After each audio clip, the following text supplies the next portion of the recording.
Welcome to the Longevity Forum podcast, a series on achieving longer, healthier, and more fulfilled lives for as many as possible. In this episode, we are happy to be speaking to Louise Newson, founder of the Newson Health Menopause and Wellbeing Center, who will be interviewed by Claire Mellon, gynecologist and longevity aficionado. I'll leave the rest to you, Claire. Thank you, Laura, and welcome, Louise. I've met Louise about a year and a half ago. She's a very accomplished menopause specialist, as I'm sure a lot of you already know. She's the creator of the Balance app, which has over 800,000 users. And she's a member of the government menopause task force, amongst all her other accolades. And importantly, she's got the science behind her, which I'm going to quiz her about in a bit of time. But I wanted, first of all, Louise, to ask you why you started on this journey and tell us a little bit about your journey. Oh, well, thank you for inviting me on the podcast. It's a great privilege. And I didn't really have a journey, Claire. I still don't. All I know is my mission is to improve the global health of women, so no mean feat. But I actually set up my career wanting to be an oncologist, and I've got a background of a pathology and immunology degree, so I'm quite scientific and geeky really at heart. And we all went into medicine to improve lives and to make people feel better. But oncology didn't quite feel right for many reasons, partly lifestyle, because I'm married to a surgeon and got 3 children, but also I wanted a bit more. I wanted more holistic. I wanted to prevent disease rather than treat something. And so I did hospital medicine, then I went into general practice and started to see menopausal women and realized how transformational menopause care can be if it's right. I quickly learned that I could help women to feel better, which is quite good in medicine, isn't it? If you can make people feel better, but also reading the science and the evidence and looking at the immune regulating properties of estrogen, the main hormone that we lose in the menopause, made me quickly understand how treating women properly can reduce their risk of really important diseases like heart disease, osteoporosis, diabetes, dementia. And so I found it very exciting medicine, but no one else did actually, and no one listens to women often. And so I couldn't really get a job as a menopause specialist in the NHS because there was no funding for it. So I just set up a clinic on my own 7 years ago just to help some of my friends really who were struggling. And then 4 years ago, we opened this dedicated clinic, and it's almost spiraled out of control, but the clinic isn't enough really. I really want to help people who never come to my clinic. So one of the reasons of creating the Balance app was to reach a global audience. A lot of the media and social media work I do is just about imparting my knowledge so women can make choices that is right for them. Fantastic. I often quote or get people to read your book, Preparing for the Menopause, and the Menopause, which was published in 2002, in 21, which was, as you know, the #1 in the Sunday Times bestseller, and for very good reasons, because it sort of outlines the risks of HRT, which of course has been the thing that's plagued a lot of treatment traditionally. Could you perhaps just sort of elucidate a little bit about that? Because, I know that's a hard ask, but just to make people understand what the risks were perceived to be and why that's no longer thought to be the case. Yeah, and it's really interesting, Claire, isn't it? Because at the end of the day, we're talking about hormones. The menopause is a hormone deficiency that lasts forever, and it happens to all women. There's not much that happens to all women, but the menopause does, and it can happen at different ages. But once our hormones go from our ovaries, it's very hard. We can't make them in other ways. And we've known for many years how good and effective hormones are at treating the menopause. And then 20 years ago, the results of a study came out, which was an American study, the Women's Health Initiative study, that basically was looking at how good or bad HRT would be, giving it to older women who don't have symptoms to see if there's health preventative effects of it. The problem was manyfold, actually. They gave a different type of HRT to we prescribe now. It was a tablet, horse's urine derived estrogen, a synthetic progestogen, quite a high dose. And then they followed these women up, and they got some results that were leaked to the press and the medical press early before being analysed properly. And as we all know, those results said HRT causes breast cancer. So, of course, people stopped taking it, people stopped prescribing it. But when they analysed the data properly, they found some really interesting things. Firstly, that this increased risk of breast cancer wasn't statistically significant. They also found that women who took estrogen-only HRT actually had a lower risk of breast cancer, and women taking any type of HRT had a lower risk of death from breast cancer. But also the risk of heart disease, they thought, oh, there was an increased risk. But actually, that was in women who were older, more than 10 years from their menopause, who started taking HRT. And a lot of those women had had heart disease before or were obese. And so now we've moved forward 20 years. We don't prescribe that type of HRT usually. We prescribe, as you know, through the skin, patch, gel or spray, estrogen, estradiol, the same hormone that we produce from our ovaries when we're younger, and a natural progesterone, which doesn't have the same risks. So we keep comparing apples and pears, and we know that the body identical hormones have never been shown to have a risk of breast cancer associated with them.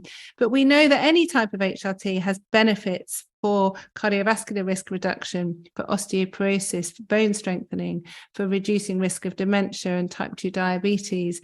And actually any type of HRT is associated with a lower all-cause mortality, so dying from any disease, because estrogen is so important in our bodies. But we seem to have forgotten that. And so now it's all about breast cancer risk. And there are lots of people who do develop breast cancer who have never sniffed or taken HRT.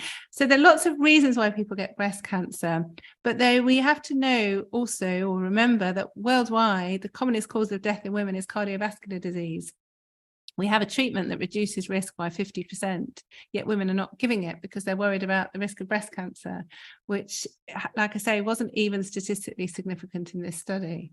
So it's become just out of context, really. And it's just been the biggest car crash for women's health globally, this denial of looking at the benefits of HRT. So a lot of the work we're doing is obviously we're doing research with these types of HRT, but also looking at the risks of not taking HRT, because for 20 years we've been talked about the risks of taking it, but let's look at the harms, if you like, of not taking it, which I think are really important to look at. And from the longevity point of view, as this is a longevity forum, I mean, you've hinted it's got this cardioprotective, but there is a trend now to talk about perhaps starting HRT or supplementation of some description a little earlier. What are your thoughts on that? Yeah, it's really important. So before the menopause is the perimenopause. And as you know, peri just means around the time of, and menopause is when our periods stop. But with the perimenopause is where hormones start to decline. And for some women, that can last for 10 years or so before. And it's a very important time for two reasons. Firstly, women start to experience symptoms that they often don't realize are due to the menopause, or the perimenopause. So symptoms such as, feeling tired, feeling bit more fed up, feeling more irritable, feeling lower in their mood, maybe some joint and muscle pains, maybe some headaches, maybe some urinary symptoms, very vague symptoms, which are often dismissed and not listened to by healthcare professionals because they don't fit into a diagnostic box. So there's the women are suffering, but also we know when estrogen levels start to drop, that's when you can get more inflammation in the body. And this low-grade inflammation can cause accelerated aging, this so-called inflammaging. And so if our immune system isn't primed and programmed properly, and it needs lots of things to help our immune system, but estradiol is one of them, then that's where there's an increased risk of diseases. So you don't want to wait until you're menopausal before giving your hormones. And HRT is not really called the right thing, is it? Because it's not replacement. We're not replacing hormones when we give it in the perimenopause. We're just topping up what's missing.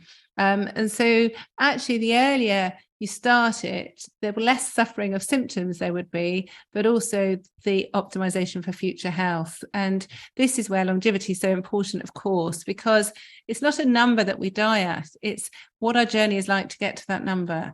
And we know that, don't we, with all the fragility fractures that are going on, the quality of life data, the morbidity that people are getting. And this is where we have to really grow up and think about the disease prevention and how we can reduce our risk of disease. And when you think that 30% of a woman's life on average is without her hormones, it's really important to think why we're not considering hormones as a really important way of improving future health. I know that you've got the Newson Health Research and Education, of which the Newson Health Menopause Society is one part of it, which is to educate doctors. And I'm proud to be a member. But is there anything, if you could think of one research project that you would like sort of perhaps help funding, or I mean, you've got a unique access with your Balance app. You've got a very large cohort of patients that are sort of come to you for good reasons. And could you think of one project that you would particularly like to do in the next 2 or 3 years? Yeah, I think one of the things is moving forwards with technology as well. So I'm very interested in how we can monitor objective data as well as subjective data. We've got some great data showing how people feel better when they're using estrogen and testosterone. But actually, when we're looking at improving health and actually making a difference to science in the future, it's looking at measurable outcomes. So I'm very interested in looking at how we can show that women exercise more, that they have lower blood pressure, they have lower cholesterol, they have better bone density with taking the right dose and type of HRT. And that's really crucial. So using digital technology with linking to a device, a wearable device, as well as connecting some sort of biobank, sort of biochemical data, I think is really crucial, because we don't want to do research that's only going to help the sort of healthier, more moneyed side of the population. A lot of the work is helping global health. So if we can show that something as cheap as HRT can actually transform future health of women, that's really important. But we can't do it just by measuring symptoms, because that's not enough, because people don't listen to women. There's a lot of gender bias in research, as you know, and just in medicine in general. But if we can link it with actually capturing data, and actually, even if I could show that a woman who receives good menopause care is more likely to exercise and less likely to put on weight, well, that's going to have huge actual ramifications for future health of women, isn't it? Yeah, absolutely. And speaking of gender, I know this is probably a bit of an ask for you, but you do probably get asked this as well about men's sort of andropause, I think is the term. Yeah, and this is really important as well, Claire. I mean, if I had, if I could survive on even less sleep, I would certainly do more with that. And I do a lot of work with the British Society of Sexual Medicine. So Jeff Hackett and Mike Kirby are really leading this with testosterone deficiency, and they get a bit frustrated that menopause is getting so much attention, and every week or so they email me to say, well, who's a male celebrity we can use? How have you managed to do this for HRT? Because it's not as common. 100% of women will become menopausal, as you know. It's about a third of men will have testosterone deficiency, but it's very, very common in comparison that men who have low testosterone have an increased cardiovascular risk, an increased risk of osteoporosis, an increased risk of type 2 diabetes and obesity. So it's really important. It's easier actually for men, because you can measure hormone levels to make the diagnosis, which, as you know, they're not reliable in women. But a lot of people don't understand, and it's the same resistance to female hormones. There's a lot of men who are told, oh, your testosterone is not low enough, or it's only a lifestyle drug. But actually, it has the same transformational effects that it can, if you give testosterone replacement, it can reduce risk of heart disease, diabetes, osteoporosis.